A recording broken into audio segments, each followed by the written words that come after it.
It is probably 100 degrees outside and I'm wearing a sweater. I'm ready for it to be colder outside.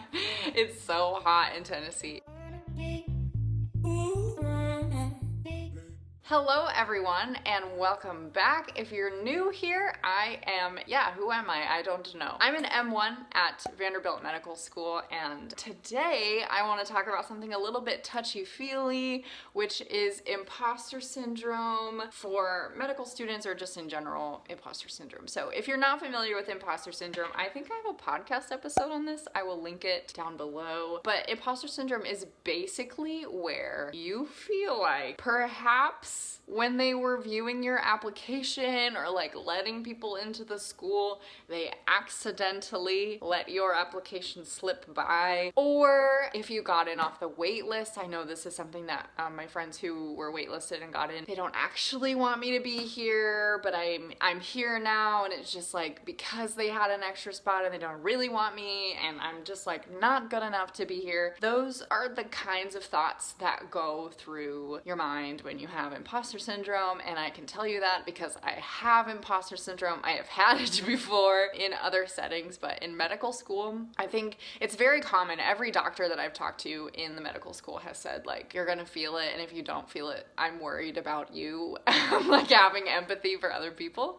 Med school is tough. It's very hard, and I think at Vanderbilt, one thing that I'm like teary-eyed right now. One thing that makes me nervous or brings out imposter syndrome in my brain is I went to a state school, and there are people from Harvard and from Princeton and from Brown and people who got like 526s and probably 528s, I don't know, on the MCAT. And I feel like I'm from a state school and I got a 518, and maybe my classes at K-State were not sufficient, and maybe the people from Princeton like really do know way more than me, and there's no way I'm gonna be able to keep up, and maybe I just am not cut out to be a doctor, or maybe I'm not gonna make it through this, or maybe this actual thought goes through my brain like multiple times a day where I'm like, Vanderbilt is going to find my YouTube channel and they're going to think I'm the most unprofessional person in the world, and they're going to kick me out of medical school. For what? I don't know.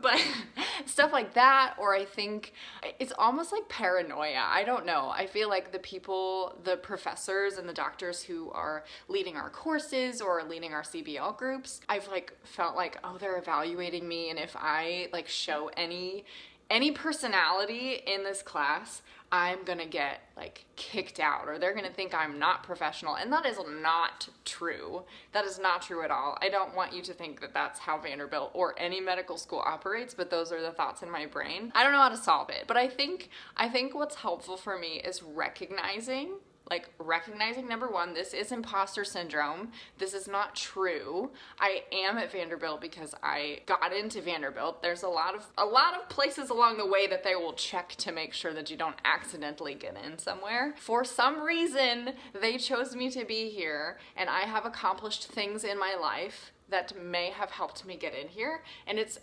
okay to be confident in yourself in that and still be humble and be like, okay, well, other people might be better than me, and that's okay. I have room to grow. If you have imposter syndrome, welcome to the club, everybody. One thing that's comforting, I think, with that is a lot of people are feeling that. Maybe not specifically that their CBL leader is gonna kick them out of medical school, or like everybody's going through their own thing. And I think that's why I'm grateful that we are in person, because it would be very tough to be online and to have imposter syndrome and to not have anybody around you to talk about it with. So if you're online and you want to talk to me about imposter syndrome, please let me know. I'm not an expert by any means. I do have the podcast episode that is down below, but I just think that would be really tough. And medical school is hard emotionally and mentally and physically. I'm walking a lot, so there's a lot going on. Just take care of yourselves.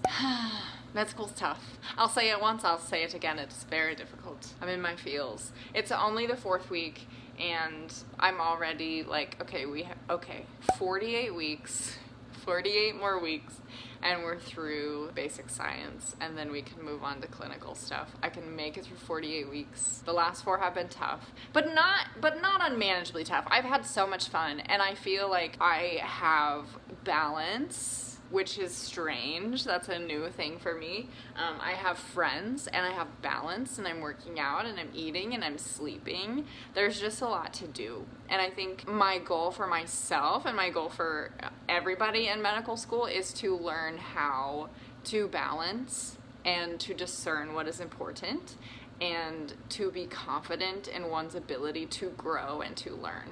I'm speaking that into existence so that I one day may not have imposter syndrome. But anyway, I will check in with you in another month or so and hopefully have some helpful tips on how to overcome this. Stay tuned. If you liked this video, or if you have any questions, or if you have any recommendations for videos, please leave them in the comments and give this video a like.